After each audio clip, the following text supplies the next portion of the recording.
আমাদের 1 নম্বর পরিচয় আমরা আল্লাহর গোলাম, 2 নম্বর পরিচয় আমরা সারেন্ডার করা মুসলমান, কোন আল্লাহু আকবার। আর 3 নম্বর হলো আমরা কোন নবীর উম্মত? আমাদের নবীর নাম মুহাম্মাদুর রাসূলুল্লাহ সাল্লাল্লাহু আলাইহি ওয়াসাল্লাম। এই 3টা প্রশ্নের উত্তর আগে ঠিক করেন, তারপরে আপনি হাত তুলানে মারামারি করেন।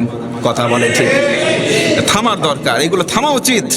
আমি মনে করি এগুলো থেমে বর্তমান পৃথিবীর দিকে তাকান। মুসলমানদেরকে কচুকাটা করা হচ্ছে, সবসময় বোম্বিং করে করে তাদের নিজ ভোগবাস্তু ভিটা পর্যন্ত উচ্ছেদ করে দেওয়া হচ্ছে। মোরল দেশের কোনো কথা নাই, মোরল দেশের কোনো কথা নাই। যখনই ইরান একটা আঘাত করছে, তারপরেই দেখেন জাতিসংঘের জরুরি মিটিং অধিবেশন বসে গেছে। আজকে এই যে কিছুক্ষণ আগে আবার ইরানের উপরেও হামলা করা হয়েছে। না জানি ভবিষ্যতে কি হবে, আল্লাহ পাক সবচাইতে ভালো জানে। তবে একটা কথা বলি, পৃথিবীর মানুষ, বিশেষ করে মুসলমানরা নবীজির ভাষ্য আখিরুজ জামান নিয়ে নবীজির ভবিষ্যৎবাণী মিলে যাচ্ছে। আখিরুজ জামান নিয়ে নবীজি আমার বলেন, যখন 2টা কাজ মুসলমানদের ভিতরে বেড়ে যাবে। কয়টা? আবার বলেন। 2টা কাজ যখন বেড়ে যাবে, তখন মুসলমানরা অল ওভার দ্য ওয়ার্ল্ড, বিশ্বের যে কোনো দেশেই হোক না কেন, তারা মার খাবে, লাঞ্ছিত হবে, বঞ্চিত হবে, নির্যাতিত আর নিষ্পেষিত হবে। কয়টা কাজ? 1 নম্বর নবীজি বলেছেন হুব্বুদ দুনিয়া। যখন মানুষের অন্তরে অন্তরে কলিজার মধ্যে দুনিয়ার প্রতি লোভ লালসার বেড়ে যাবে, তখন মুসলমানরা মার খাবে। আজকে বুকে হাত দিয়ে বলেন তো, আমাদের দুনিয়ার প্রতি লোভ কমছে না বাড়ছে? বাড়ছে, মানে এত পরিমাণে বাড়ছে, দুনিয়ার সব কিছু আমার চাই, সব কিছু আমার চাই, যা কিছু আছে আরো দাও, এই দাও। গাড়ি আছে গাড়ি চাই, বাড়ি আছে আরো বাড়ি চাই, টাকা আছে টাকা চাই, অনেকের নারী আছে আরো চাই। তার মানে শুধু চাই চাই চাই, দুনিয়ার প্রতি মহাব্বত বাড়ছে। আল্লাহ রাসূল বলেন এবার পিটাই খা। 2 নম্বর রাসূল বলেছেন, আবু দাউদের বর্ণনা, ওয়া কারাহিয়াতুল মাউত। 2 নম্বর মানুষ মরাকে পছন্দ করতেছে, মরতে হবে এই চিন্তাই তাদের নাই। এই যে দেখছেন না ঝালকাঠিতে, আরে সর্বনাশ, ভিডিও চিত্রটা দেখে গায়ের লোম খাড়িয়ে যাবে। বিয়ে করতে যাচ্ছে বরযাত্রী, দেখছেন না? বিয়ে করতে যাচ্ছে, পেছন দিক থেকে ট্রাক এমন ভাবে মারছে, জায়গায় পিষ্ট করে 18 জন না কয়জন, একদম জায়গায় শেষ, 14 জন একবারে শেষ হয়ে গেছে। ইন্না লিল্লাহি ওয়া ইন্না ইলাইহি। আপনি আমি কখন মারা যাবো এই গ্যারান্টি বা সিকিউরিটি টাইম টেবিল কি নির্ধারণ করা আছে? করা আছে? গতকালকে আরেকটা ঘটনা ঘটছে, একটা বৃদ্ধ বসে আছে রাস্তার উপরে, টোল আদায় করতেছে, ট্রাক এসে জায়গার মধ্যে একবারে চাকা দিয়ে তুলে দিয়ে দিচ্ছে। এই ঈদে এবং ঈদ পরবর্তী সময়ে যে কতগুলো দুর্ঘটনা ঘটলো, এই দুর্ঘটনাগুলো কেন ঘটতেছে জানেন? আমরা কেউ বলতেছি ট্রাক ড্রাইভারের দোষ, কেউ বলতেছি না ওই লোকের দোষ। আরে ভাই, দোষ কারো না, দোষ সবার। আল্লাহ বলেন, যহরাল ফাসাদু ফিল বাররি ওয়াল বাহরি বিমা কাসাবাত আইদিন নাস। এই যা কিছু হচ্ছে বিপর্যয়গুলোর কারণ তোমরা নিজেরাই। কারণ আমাদের পাপ বাড়ছে, এইগুলো বাড়বে। ঘোষণা কার? আরো জোরে কর না, কার? আল্লাহর। এজন্য এইগুলোর থেকে ফিরে আসার দরকার আছে না নাই? আল্লাহ বলেন, লিউযিকাহুম, আমি কেন দেই জানো? বা'দাল্লাযী আমিলু, তোমাদের মধ্যে কিছু মানুষ, বা'দুন মানে সেভারাল পারসন, কিছু কিছু মানুষ আল্লাহ বলেন চিন্তা করবে এগুলো দেখার পরে, লাআল্লাহুম, আমি আল্লাহ আশা করি এই বুঝের কারণে তারা ইয়ারজিউন, আমি আল্লাহর দিকে ফিরবে। ফিরতে হবে কার দিকে? তো আমরা কিছু মানুষ ফিরবো না ইনশাআল্লাহ? সবাই ফিরবে না, আল্লাহ নিজেও জানে যে এত কিছু দেখাবো সবাই ফিরবে না, এটা আল্লাহও জানে। এজন্য শব্দ চয়ন করলেন বা'দাল্লাযী, তাদের মধ্যে কতিপয় মানুষ ফিরে আসবে। আমরা সেই কতিপয়ের তালিকায় অন্তর্ভুক্ত হতে চাই। আল্লাহ যেন কবুল করে, পড়ে না আমিন। এই যে অতিবৃষ্টি অনাবৃষ্টি, আপনারা দুবাইয়ের দিকে তাকান, ওদের বিগত যুগের মধ্যে এরকম ঝড় এরকম বৃষ্টি হয় নাই যেটা আজকে হচ্ছে। আমাদের জিন্দেগিতে মুরব্বী অনেকে দাড়ি পাকা চুল পাকা আছে বলতে পারবেন, এত গরম ইতোপূর্বে কোনোদিন পড়ে নাই, যা পড়তেছে। এই দেখেন, এবার আসেন, বিরক্ত হচ্ছেন? বিরক্ত হচ্ছেন?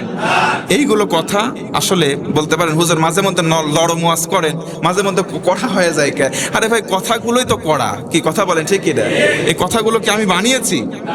আল্লাহ রাসূল বলেন, দেখেন যে যখন মানুষ অন্যায় কাজ দেখার পরে বাধা দেবে না, ভালো কাজের আদেশ দেবে না, নেক কাজের আদেশ দেবে না, অর্থাৎ সৎ কাজের আদেশ দেবে না, অসৎ কাজ থেকে মানুষদেরকে বিরত রাখবে না। আজকে সমাজে সৎ কাজের আদেশ খুব কম মানুষ আমরা দেই। যদিও বা কাউকে বলি, বাবারে, সোনারে, ভাইরে, তুই এই কাজটা কর, বেশি বুদ্ধি আমার দেওয়া লাগবে না, তোমার সরকার তুমি তেল দাও গা, এরকম কথা আছে না নাই? আমাক বলা লাগবে না, তুমি করো গা। বাবারে, তুই তো নামাজ পড়িস না, অনেক বয়স হয়ে গেছে, একটু দাঁড়িটা রেখে দিতে পারো না। আমরা অনেককে বলি, তোর চিন্তা তুই করে, আমার চিন্তা আমার আছে। হ্যাঁ কথা বলেন ঠিক কিনা? টেলিভিশন দেখে ইয়েতে বসে বসে, যে কি চায়ের দোকানে বসে বসে টেলিভিশন দেখে, আজান যদি হয় আজানের সময় বলে দোকানদারে ঝাড়ে নিয়ে, এই বেটা আজান হচ্ছে দেখিস না, তাড়াতাড়ি টিভি সাউন্ড কমা, বন্ধ কর টিভি, আজান হচ্ছে। যদি জিজ্ঞেস করেন ভাই আজান হচ্ছে তার মানে তুমি নামাজে যাও, তখন বলবে নামাজ পড়ি না। নামাজ পড়ি না তো কি হয়েছে, আমার ইমান ঠিক আছে। এরা মানুষ আছে না ভাই? তো এইগুলো হচ্ছে দেখেন চালাকি মুসলমান। এই সব চালাকের বড় চালাক কে? আল্লাহর সঙ্গে পাল্লা দিয়ে কেউ কোনোদিন পারবেন না। রাসূল বলেন, কেউ যখন অন্যায় করবে অন্য 10 জন যখন বাধা দিবে না, কেউ যখন খারাপ কাজে থাকবে তার সৎ কাজের আদেশ দেওয়া হবে না, তখন ওই সমাজের মধ্যে 4টা আযাব এসে বাসা বাঁধবে। জোরে বলেন তো কয়টা? আরো একবার বলেন কয়টা? 4টা।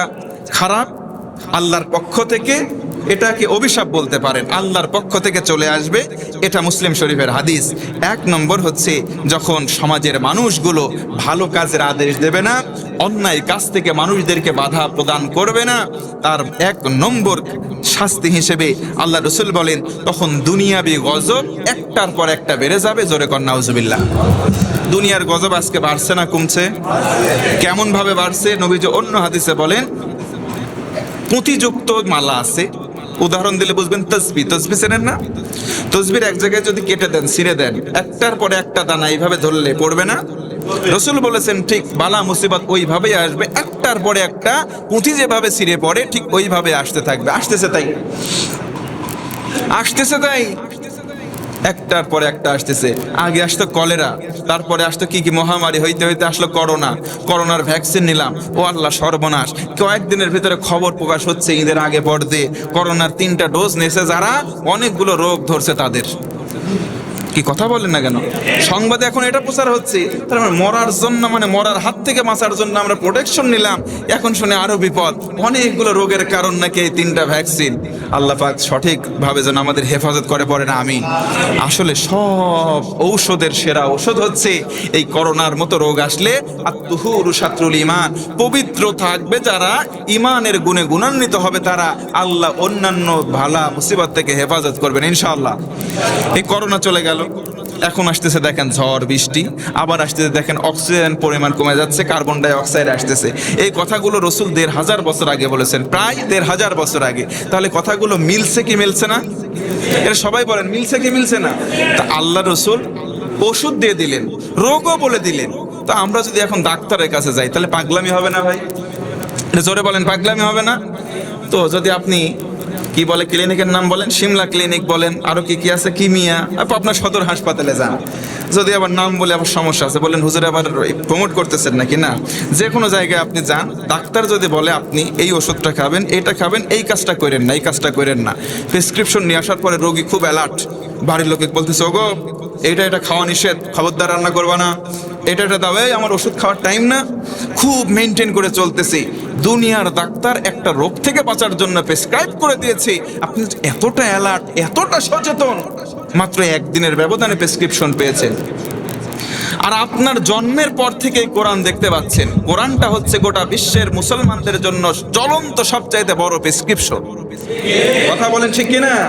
তাহলে এই প্রেসক্রিপশন আমাদের ঘরে আছে, জীবনের মধ্যে রোগও আছে, আল্লাহর রাসূল গাইডলাইন ডাক্তার হিসেবে এসে সাজেশন করে দিলেন, এই রোগ এই আমল, এই রোগ এই ঔষধ করো, ধরো রোগ চলে যাবে। আমরা সারা জীবন পড়তেছি, শুনতেছি, হুজুররা বলতেছে, আমরা শুনতেছি, আমরা নিজেরা পড়তেছি, আমাদের নিজেদের আকল খাটাচ্ছি না। তার মানে আল্লাহর ভাষায় উলাইকা কাল আনআম, যাদের বিবেক থাকার পরেও বিবেককে কাজে লাগাই না, তারা আর গরু সমান। বালহুম আদল, বরং গরু, কুকুর, শুকুর, ছাগল, অন্যান্য প্রাণীর তাও একটা অন্যরকম আছে। মুনিবের কথা শুনি, উলাইকা কাল আনআম বালহুম আদল, যাদের বিবেক থাকার পরেও বিবেকটাকে কাজে লাগাই না, তারা ওই চতুষ্পদ জন্তুর চাইতেও নিকৃষ্ট। বলেন নাউজুবিল্লাহ। কারণ নিকৃষ্ট কেন হব না? ধূমপান স্বাস্থ্যের জন্য ক্ষতিকর। অনেক আছে সিগারেট খায় না? কি ব্যাপার আসতে বললেন মানে? অনেকে খাই তো এজন্য বলতে সাহস পাচ্ছেন না। দেখেন সিগারেটের গায়ে লেখা থাকে সংবিধিবদ্ধ সতর্কীকরণ, ধূমপান স্বাস্থ্যের ক্ষতিকর। এখন আর থাকে না, এখন থাকে ক্যান্সারের কারণ, মৃত্যুর কারণ। মৃত্যু ঘটায় কিছুটাই লেখা থাকে, ক্যান্সারের কারণ, ফুসফুসে যক্ষা হয়, এমন এমন কিছু থাকে। এ ভাই, আমরা জানি যে কোনো একটা প্রোডাক্ট, এই যে প্রোডাক্টে যখন প্রচার করা হয়, বলা হয় এই ভালো সেই ভালো, প্রোডাক্ট তার নিজের গুণগান গায়। পৃথিবীতে কেবলমাত্র তামাকজাত পণ্য তার নিজের গুণগান না গিয়ে নিজের দুর্নাম গায়, যে আমারে খায়ও না, খাইলে কিন্তু তোমার ক্যান্সার হবে, খাইলে মরণ হবে। এরপরেও মানুষ আকলবান হয়েও ওই কাজটা করতেছে। আল্লাহর ভাষায় তাদের মাথার মধ্যে আর ভ্যালু নাই, তারা কুকুরের চাইতেও খারাপ হয়ে গেছে। তার মানে এই কাজগুলো ছেড়ে দেওয়ার দরকার আছে না নাই? আছে। একটা কথা মনে পড়ে গেল, এই যে ব্র্যান্ডিং কথা প্রসঙ্গে আসলো, ওয়ালটন বলে একটা কোম্পানি আমাদের দেশে আছে, নাম শুনছেন? এই বেটা কতটা বেয়াদব, সুকৌশলে দেখেন ট্রান্সজেন্ডারকে প্রমোট করতেছে।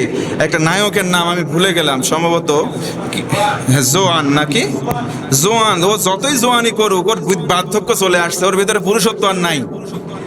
যুবকরা কথা কও না কেন? নাম জোয়ান হোক আর জোবান হোক, যাই হোক, ওর মধ্যে মেয়েলি ভাব চলে আসছে, তার মানে হিজরা আরও সমান। এইগুলো সুকৌশলে মুসলমানদেরকে ট্রান্সজেন্ডার মিক্সিং শেখাচ্ছে, এইগুলো বোঝাচ্ছে ও ছেলে বাহ্যিক ভাবে আছে, ওর ভিতরেও মেয়ে হয়ে গেছে। নাউজুবিল্লাহ পড়েন। এইগুলো নাকি অনেকের ক্রাশ, অনেক মেয়ের নাকি এইগুলা ক্রাশ। নাউজুবিল্লাহ পড়লেন না? এইগুলা দেখেন আবার স্পন্সর করতেছে ওয়ালটন নামক এই জঘন্য একটা কোম্পানি। আমি নিয়ত করছিলাম, আমার বাড়িতে ফ্রিজ নাই, কিনবো, নিয়ত করছিলাম যে হয়তো ওয়ালটন দেশীয় পণ্য কিনে হবো ধন্য, একটা কিনবো। কিন্তু এই শয়তানি দেখার পরে একদম নিয়ত করছি ওই জিনিস আর কেনা যাবে না। কারণ যারা এইগুলোকে প্রমোট করতে পারে, সাপোর্ট করতে পারে, তারা যার যাই তাই হোক, ইসলামের কল্যাণকর কোনো কিছু করতে পারে না। আমি আপনাদেরকে এই জায়গা থেকে বলছি, হয়তো তারা ক্ষমা চেয়েছে, ভিডিও ডিলিট করেছে, এরপরেও তাদের পেজের মধ্যে আমি নিজে ঢুকেছি 2022 অথবা 23 সালে, তারা এর সপক্ষে পোস্ট করেছে, এখনো পর্যন্ত স্টিল ওটা আছে। তার মানে বোঝা গেল একটা জিনিস একদিনে হুট করে হয় না, পূর্ব থেকেই ওরা এই সমকামিতা ট্রান্সজেন্ডারের পক্ষে ছিল, আজও আছে, ভবিষ্যতেও থাকবে। সুকৌশলে এখন দেখতেছে মুসলমান যদি বয়কট করে তাহলে দেয়ালে পিঠ থেকে গেলে আর উঠার জায়গা নাই, যেমন কোকা কোলা। কথা বলেন ঠিক কিনা? আবার তরমুজ, মানুষ বাঙালি যখন বয়কট করে তখন পচা ওই গরুর খাবার হয়। আজকে আসতেছি দেখে তরমুজ গরু খাচ্ছে, যখন সুবহানাল্লাহ সুবহানাল্লাহ, সেইগুলোর উপর গজব পড়ে যায়। আল্লাহ আমাদের সঠিক বুঝ দাও, পড়েন আমিন। এইগুলো আমরা করব না। মানুষ যখন সমাজে সৎ কাজের আদেশ দেবে না, অসৎ কাজ থেকে বাধা দেবে না, চারটা খারাপ পরিস্থিতি আল্লাহ দেবেন। নাম্বার 1, 1 নম্বর হচ্ছে আল্লাহর পক্ষ থেকে দুনিয়াবি গায়েবী আযাব চলে আসবে, যেটা বর্তমানে আসতেছে। 2 নম্বর, আল্লাহ রাসূল বলেন পরস্পরের সৌহার্দ্য সম্প্রীতি নষ্ট হয়ে যাবে। আজকে আমাদের খুব সম্পর্ক ভালো, হ্যাঁ ভালো, তাহলে রাসূল বলেছেন এই কাজ যদি করো তাহলে এই রোগ হবে। তা আমাদের ভেতরে সৎ কাজের আদেশ দিচ্ছি না, অসৎ থেকে মানুষদেরকে বাধা দিচ্ছি না, সম্পর্ক বাপ বেটার ভালো থাকবে কেমনে? প্রশ্ন স্বাভাবিক ব্যাপার, কথা বলেন না কেন? তা আপনি এই কাজ করতেছেন না, বেটা এই কাজ কইরো না, বেটা এই কাজ কইরো না, আপনি কেন আপনি বাধা দিচ্ছেন না? তাহলে তো বেটা কয়দিন পরে ছুরি এসে ধরবে যে ফেন্সিডিল খাবো, তাড়াতাড়ি ডাল খাবো, টাকা দে, ডাল খাবো, টাকা দে। বাপরে গলায় ছুরি ধরবে। এই ডাল কিন্তু মুসুরির ডাল না, ফেন্সি ডাল। কি ডাল? ফেন্সি ডাল। এখন এইগুলো কিছু হয় না, এখন এই ডায়ালে হয় না, এখন আবার ছোট ছোট ট্যাবলেট কি হাবি জাবি বাইর হয়েছে, আবার কেউ ইনজেকশন নেয়, এইগুলো অ্যাডিক্টেড হয়ে যাচ্ছে। শুধুমাত্র এটারই কারণ আল্লাহ রাসূল বলেছেন পরস্পর সম্প্রীতি সৌহার্দ্য সব নষ্ট হয়ে যাবে। আজকে ভাইয়ে ভাইয়ে মিল নাই, আজকে ভাইয়ে বোনে মিল নাই, বাপ সন্তানের মিল নাই, পাড়া প্রতিবেশীর মিল নাই, শুধু সমাজে আজকে হিংসা ছাড়া কিছুই নাই। কথা বলেন ঠিক কিনা? 3 নম্বর শাস্তি হচ্ছে, আল্লাহ রাসূল বলেন 3 নম্বর শাস্তি, কেউ যদি সৎ কাজের আদেশ না দেয়, অসৎ কাজের বাধা না দেয়, 3 নম্বর হচ্ছে যত দোয়াই করো না কেন একটা দোয়াও কবুল হবে। বলেন না কেন হবে? আমারে কেন আব্দুল করিম আরাবিরে দিয়ে দোয়া করান, মিলাদ করান, এই করান, কাবা ঘর থেকে যদি ওই আব্দুর রহমান সুদাইসিকে নিয়েও যদি দোয়া করান, আল্লাহর রাসূল বলেছেন দোয়া করলে দোয়া কবুল হবে। আরেকবার বলেন হবে। বর্তমানে কি আমাদের দোয়া কবুল হচ্ছে? সারা জীবন দোয়া করতেছি, আল্লাহ আল্লাহ আমাদের গরম দিও না, গরম আরো বাড়তেছে। কথা বলেন না কেন? আল্লাহ এই শাস্তি দিও না, ওই শাস্তি আরো বাড়তেছে। তার মানে বোঝা গেল গোড়ায় গলত রেখে, মানে গাছের গোড়া কেটে দিয়ে আগায় পানি দেওয়ার সমান হচ্ছে। আল্লাহ রাসূল বললেন সৎ কাজের আদেশ দাও, অসৎ কাজের বাধা দাও, এই 4টা কেন অন্য কিছুই থাকবে না, শান্তির ফুলকধারা সমাজে প্রবাহিত হবে। কোন সুবহানাল্লাহ। 4th and final 4 নম্বর রাসূল বলেছেন পাপ না করেও শুধু আপত্তি ভক্তি না করার কারণে প্রত্যেকটা সমাজের মানুষ পাপের ভাগে ভাগীদার হবে। নাউজুবিল্লাহ বলেন না। আপনি পাপ করেন নাই, কোনো ব্যাপার নাই, আপনি কিয়ামতে উঠবেন, আপনার নামে জেনার মামলা দেওয়া হয়েছে। কি ব্যাপার আল্লাহ, আমি তো জেনা করি নাই। আপনার নামে চুরির মামলা দেওয়া হয়েছে। কি ব্যাপার আল্লাহ, আমি তো চুরি করি নাই। আপনার নামে ডাকাতির মামলা দেওয়া হয়েছে, গম চুরির মামলা দেওয়া হয়েছে, রাস্তা খাওয়ার মামলা দেওয়া হয়েছে। আল্লাহ, আমি তো এগুলো কাজ করি নাই, এগুলো তো নেতাদের কাজ। কথা বলেন না কেন? তখন আল্লাহ আপনাকে সব কিছু পাই টু পাই দেখাবে। সমাজে এমন নেতা তুমি নির্বাচন করতে একটা ভোট দিছিলা, ওই নেতা নির্বাচিত হওয়ার পরে রাস্তায় জনগণের যে হক ছিল ওটা মেরে খাইছে, গম চুরি করে খাইছে, জেনা করার জন্য পরিবেশ উন্মুক্ত করে দিয়েছে, যাত্রার মাহফিলের অনুমোদন করে দিয়েছে, মাহফিলগুলো করতে দেয় নাই, 44 ধারা জারি করছে, মানুষের হকগুলো নষ্ট করছে। যে পাপ করছে তুমি শুধু সমর্থন দিছিলা, এই কারণে ও পাপ করে পাপী হয়েছে, তুমি সমর্থন কইরা পাপী হইছো। মুসলিম শরীফের হাদিস। ভাই, আমার উপরে কেউ রাগ করবেন না, আল্লাহ রাসূল সাল্লাল্লাহু আলাইহি ওয়াসাল্লাম এই কথাগুলোই বলেছেন, ঠিক এই কথাগুলোই বলেছেন।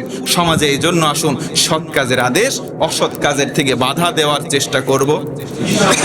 সবাই বলেন ইনশাআল্লাহ। এইখানে থাকলো, পরবর্তীতে এর দ্বিতীয় পার্ট হবে সৎ কাজের আদেশ, অসৎ কাজের নিষেধ। আগামী জুমায় দ্বিতীয় পার্ট হবে ইনশাআল্লাহ।